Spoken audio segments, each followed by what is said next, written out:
Rồi tới công chuyện này.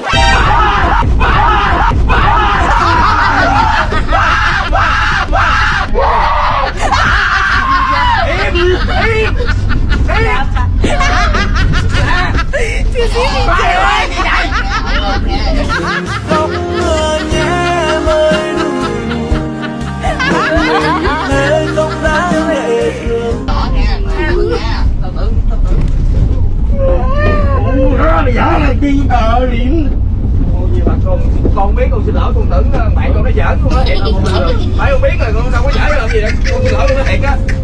Con nói thiệt á. Xuống xe, cho con xuống xe. Xuống xe. Xuống xe. Xuống xe. Đừng có la, đừng có la.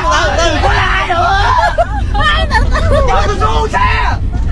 Bà này im đi, đấy nhỏ nhỏ thôi. Đừng có la, đừng có la. Cho xuống xe bé ơi. Mấy con không biết, mấy con xin lỗi. Có gì đừng có la nữa. Tha thứ cho tụi con chứ. Thì cũng như mấy bình thường mình đi đám ma thôi, không có sao, đừng có la. Biết rồi mà dễ cái giật mình. Đừng có la, đừng có nói nữa, tao sợ mà. Cái gì cũng dám bị khùng hả? Để gì người ta không lấy độ kẹt tao nữa gì? Lấy bắt cái tao chết luôn cái ơi. Dạ đừng có la nữa. Vậy để đèn tao lại vậy rồi không có nơi nữa. Tao nó hụt ở trước là hụt gì nữa vậy? Tay chân như vậy trời. Không. Ba ơi. Ba không có. Mình cứ coi như đúng. Cái gì vậy? Cứ coi như lúc trước như vậy. Cứ coi như bình thường mình đi đó mà. Biết rồi. Lúc trước mình đi đó mà mình không sợ mà có gì đâu. Biết rồi. Đừng có la nữa. Đừng la bây giờ nữa. Nhưng mà đừng có để đồ đạc lên cái xác người ta như vậy. Mua ơi. Trời ơi.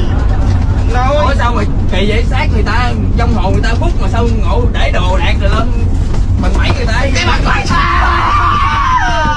Trời ơi chàng đâu. Mày bỏ xuống bỏ gì thôi, đừng làm gì vậy, không có nên. La hoài trời.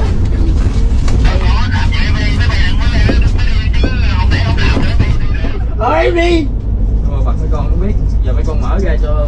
Không làm vậy mà mấy đứa lên xe được, nếu nói với xét lên trên rồi mấy đứa lên giống lên xe đó.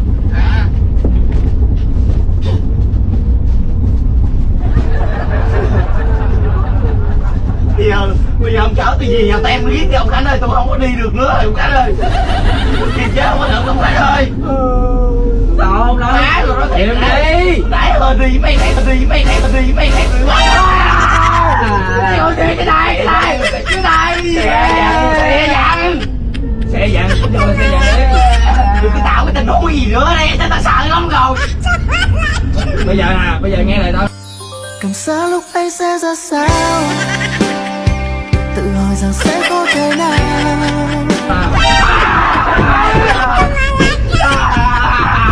Bình tĩnh.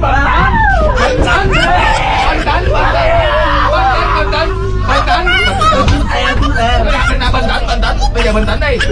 Bình tĩnh. Cái xe nó rung nó lắm. Chụp cái chân em rồi. Này chụp cái chân mày. Bình tĩnh, bây giờ bình tĩnh nè. Bây giờ cái chuyện này là chuyện bình thường hiểu không? Cái này là cái chuyện bình thường rồi. Nó không, mấy mình đi mình gặp hoài hiểu không? Nói chung là bây giờ là bớt có sợ đi. Bình tĩnh đi, đừng có la. Mày giờ càng la càng sợ hiểu không? Thôi mình tiếp mình khiêng người ta xuống nha. Mày lấy cái tay chú mày tìm để đi. Trời ơi. Nói chuyện nữa. Đừng có nói chuyện nữa. Đừng có nói chuyện nữa, tao hết hồn. Rớt vô kìa. Đừng chơi trò gì kỹ chơi. Không cái đời.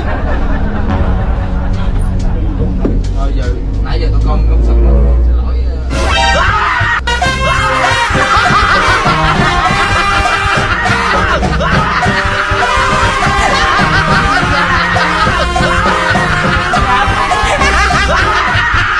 Chưa xíu đi chơi.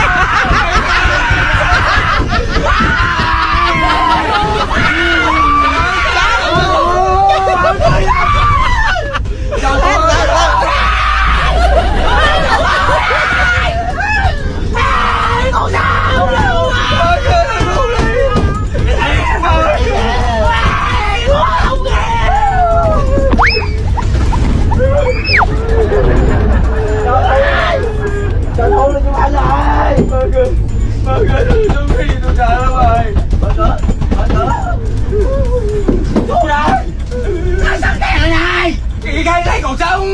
sống. Còn sống kìa.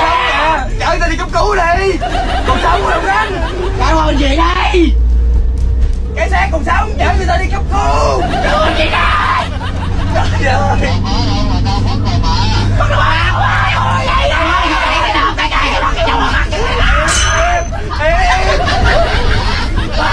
Bắt đầu vậy kìa. Nó mới bắt cái đầu ngồi dậy. Bắt cái đầu ngồi dậy luôn. Rồi đâu? Ôi trời, xin lỗi chú mới bắt đầu ngồi dậy nè. Xe thử đi về, nó bỏ về. Quá ra một quần tàu này cho tôi chết cái này luôn mày ơi. Rồi sao? Thằng xe này cho tôi xuống. Xe lại đây. Cho đi xuống đi. Ăn rồi, không áp đi rồi.